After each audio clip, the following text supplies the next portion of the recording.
सातारा जिल्ह्यातील दिवसभरातील top 10 news दिनांक 22 जून 2025 पावर्ड बाय जिल्हा सातारा संचलित जनसेवा सुविधा केंद्र सातारा। पावसाळ्यात कपडे सुकवण्याची एकदम सोपी पद्धत, इझी ड्राय सिस्टीम, सहज वापरता येणारी, दोरीच्या साहाय्याने वर खाली होणारी, घराच्या बाल्कनीत मोकळ्या जागेत बसवता येणारी। अधिक माहितीसाठी फ्री विजिटसाठी संपर्क 9156865791। सातारा जिल्ह्यातील पालखी सोहळ्यानिमित्त वाहतुकीमध्ये बदल, पोलीस प्रशासनाचे आदेश। संत ज्ञानेश्वर महाराज पालखीचे दिनांक 26 जून रोजी सातारा जिल्ह्यामध्ये लोणंद नगरी येथे आगमन होत आहे। त्यानिमित्ताने या मार्गावरील वाहतूक अन्य मार्गाने वळवण्याचे निर्देश पोलीस दलातर्फे देण्यात आले आहेत।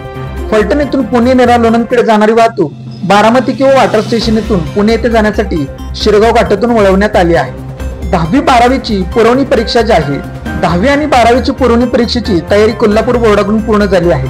जून-जुलै 2025 ची 10वीची परीक्षा दिनांक 24 जून ते 8 जुलै तर 12वीची परीक्षा दिनांक 24 जून ते 16 जुलै या कालावधीमध्ये घेण्यात येत आहे। 10वीसाठी साताऱ्यात 9 केंद्रे असून विद्यार्थी संख्या 714 आहे। 12वीसाठी सातारा येथे केंद्रे 6 असून परीक्षार्थी 1699 आहेत।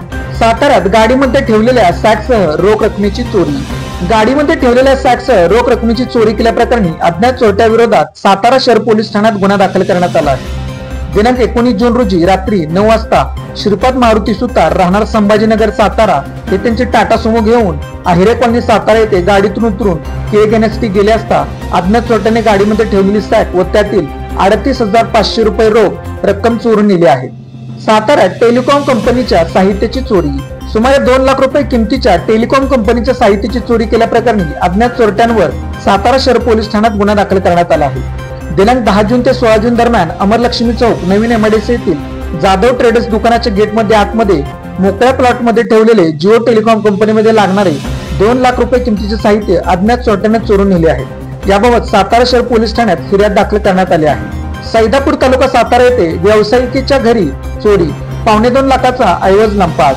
सैदापूर तालुका सातारा येथील आदित्य नगरातील अलकापुरी अपार्टमेंटमध्ये राहणाऱ्या निशा सुनील आवळे वय 30 यांच्या घरातून अज्ञात चोरट्यांनी 96 हजारांची रोकड तसेच विविध प्रकारचे दागिने असा सुमारे 1,81,000चा ऐवज चोरून नेला आहे।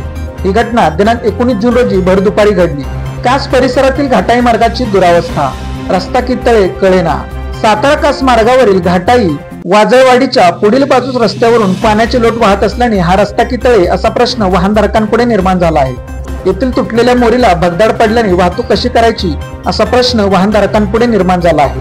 उमरेज तालुका कराड येथे ट्रॅव्हल्सला माल ट्रकची धडक, 5 प्रवासी जखमी। पुणे बंगळुरू राष्ट्रीय महामार्गावर उमरेज तालुका कराड गावच्या हद्दीत एसटी स्टँड समोर उभ्या असलेल्या ट्रॅव्हल्सला माल ट्रकची पाठीमागून भीषण धडक बसून अपघातग्रस्त ट्रॅव्हल पुढच्या दुसऱ्या टायरवर आदळून अपघात झाल्याची घटना शुक्रवार दिनांक 20 जून रोजी रात्री 9:15 वाजण्याच्या सुमारास घडली।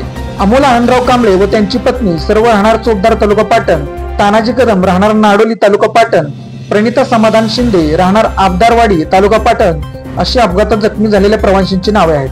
याबाबत ट्रॅव्हल चालक अक्षय गोपाळ कांबळे यांनी दिलेल्या फिर्यादीवरून राष्ट्रीय महामार्गावर उमरेज हद्दीत एसटी स्टँड समोर झालेल्या अपघातात मालट्रक चालक कुमार अशोक चव्हाण राहणार तिळवणी तालुका हातकणंगले जिल्हा कोल्हापूर याच्यावर उमरेज पोलीस ठाण्यात गुन्हा दाखल करण्यात आला आहे।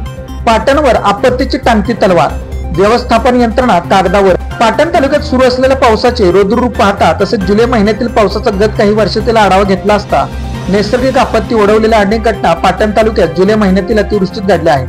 त्यामुळे सध्याची परिस्थिती पाहता तालुक्यावर अतिवृष्टी पूर परिस्थितीची टांगती तलवार असून आतापासूनच नैसर्गिक आपत्ती यंत्रणा सतर्क ठेवणे गरजेचे आहे।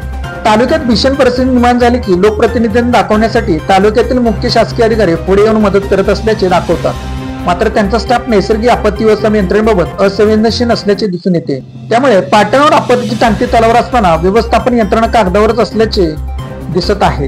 चाफळ विभागात बिबट्याची पुन्हा दहशत। चाफळ विभागात पुन्हा एकदा बिबट्याने दहशत माजवली आहे। बिबट्या भर दिवसाही पाळीव प्राण्यांवर हल्ला चढवू लागला आहे। गुरुवारी दुपारी लक्ष्मीनगर चाफळ तालुका पाटण येथील मेघना सुधीर चव्हाण यांच्या शेळीवर हल्ला करून त्याने ती शेळी ठार केली। दरा नावाच्या शिवारात ही घटना घडली तर वाघजाईवाडी येथील अर्जुन धोंडीराम पवार यांचा बोकड ठार केला। त्यामुळे चाफळ परिसरात पुन्हा एकदा दहशतीचे वातावरण पसरले आहे।